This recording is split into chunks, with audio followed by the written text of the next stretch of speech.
দুধপুলি পিঠার জন্য নিয়েছি আমি লবণ, 1 বাটি চিনি, একটা নারকেল আমি কুড়িয়ে নিয়েছি। এবার একটু গুড় আর চালের গুঁড়ো আর নিয়েছি 1/2 লিটার দুধ। এবার উনুনটা ধরিয়ে আমি কড়াইটা বসিয়ে দিয়েছি। এবার কড়াইতে আমি নারকেলগুলো সব দিয়ে দেব। তো কোরানো নারকেলটা আমার দেওয়া হয়ে গেছে। এবার আমি একটু নেড়েচেড়ে নিচ্ছি।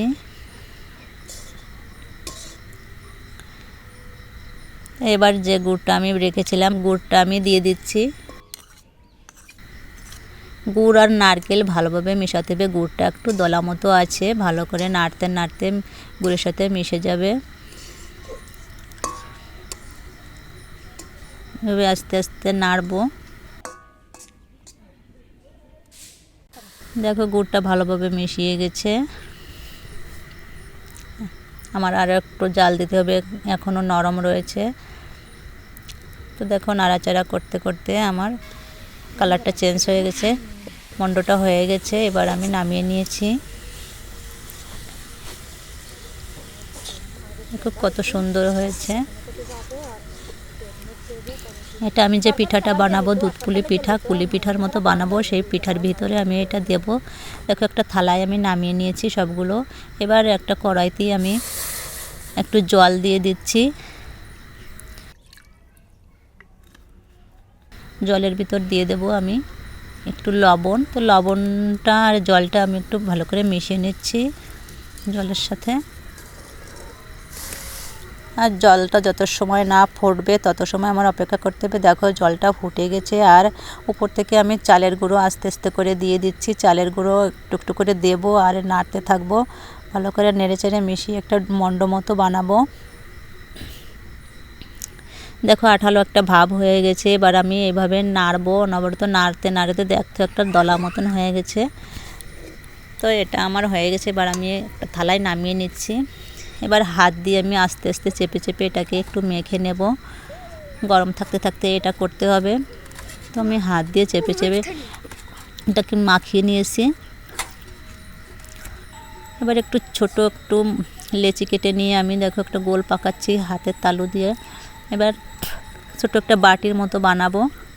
কুলি পিঠা যে বাটি বানাতে হয় সেরকম একটা বাটি বানাচ্ছি। 2 হাত দিয়ে ভালো করে চেপে চেপে একটা সুন্দর একটা প্রদীপের মতো একটা বাটি বানিয়েছি। এবার এই বাটির ভিতরে আমি সে নারকেলের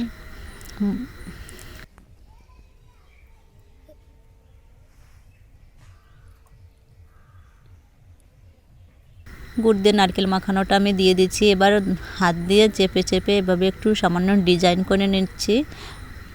দেখো কত সুন্দর একটা পিঠা হয়ে গেছে। এভাবে আমি সবগুলো বানিয়ে নেব। তোমরাও বাড়িতে খুব সহজে এভাবে বানাতে পারবে।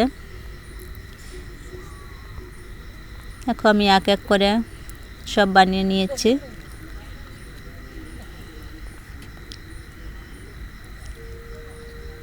তো আমি এইভাবেই আমি সবগুলো বানিয়ে নিয়েছি। দেখো কতগুলো পিঠা আমি বানিয়েছি, অনেকগুলো পিঠা হয়েছে। এবার একটা কড়াইতে আমি দুধটা দিয়ে দিচ্ছি। দুধটা আমি ছেঁকে নিয়েছিলাম তাই আমি ছাঁকছি না, দুধটা কড়াইতে দিয়ে দিচ্ছি। দুধটা জাল ওঠা পর্যন্ত অপেক্ষা করতে হবে।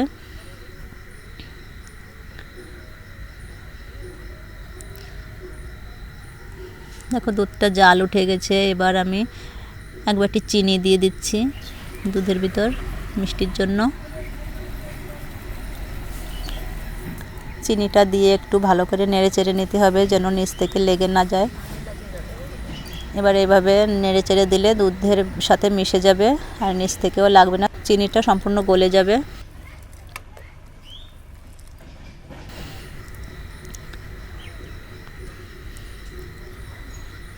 এবার পরিমাণ মতো একটু লবণ দিয়ে দিচ্ছি। 2টো তেজপাতা দিয়ে দিলাম। 3-4টে মতো এলাচ আমি ফাটিয়ে ফাটিয়ে দিয়ে দিচ্ছি। ভালোভাবে এভাবে মিশিয়ে নিতে হবে। দুধে জাল উঠে গেছে। এবার আমি যে কুলি পিঠাগুলো বানিয়েছিলাম সেগুলো আমি দিয়ে দিচ্ছি দুধের ভিতর। মিষ্টিটা তোমরা যে যার মতন দিতে পারো। আমি দেখেছি, খুব ভালো মিষ্টি হয়েছে। তো পিঠাগুলি আমি সব দিয়ে দিচ্ছি। এবার দেখো পিঠাগুলো দেওয়ার পরে এরকম জাল উঠেছে। যত সময় না পিঠাগুলো দুধের উপর ভেসে উঠবে তত সময় আমার একটু জাল দিতে হবে। একটু হালকা আছে জাল দিচ্ছি আমি। দেখো কত সুন্দর দেখা যাচ্ছে। এভাবে নাড়তে হবে নিচ থেকে লেগে না যায়। দেখো পিঠাগুলো সব ভেসে উঠেছে, তার মানে বুঝতে হবে আমার পিঠাটা হয়ে গেছে।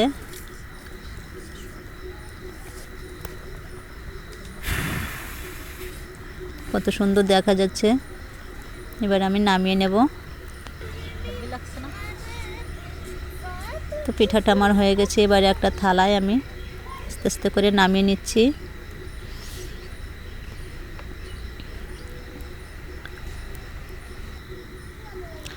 পিঠাটা আমার নামানো হয়ে গেছে একটা থালায়। দেখো কত সুন্দর দেখা যাচ্ছে। পিঠাটা খুব সুন্দর হয়েছে, দেখতেও খুব ভালো লাগছে।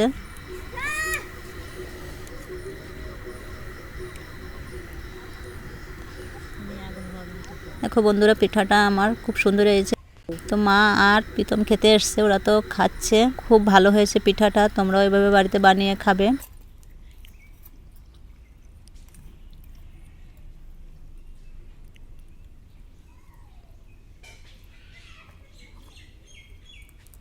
এই ছিল আজকে আমার পুলি পিঠার রেসিপি। দুধ পুলি পিঠা বানালাম, তোমরা এভাবে বানিয়ে খেয়ে দেখবে, খুব ভালো লাগবে। পিঠাগুলি রান্নাটা খুব ভালো হয়েছে।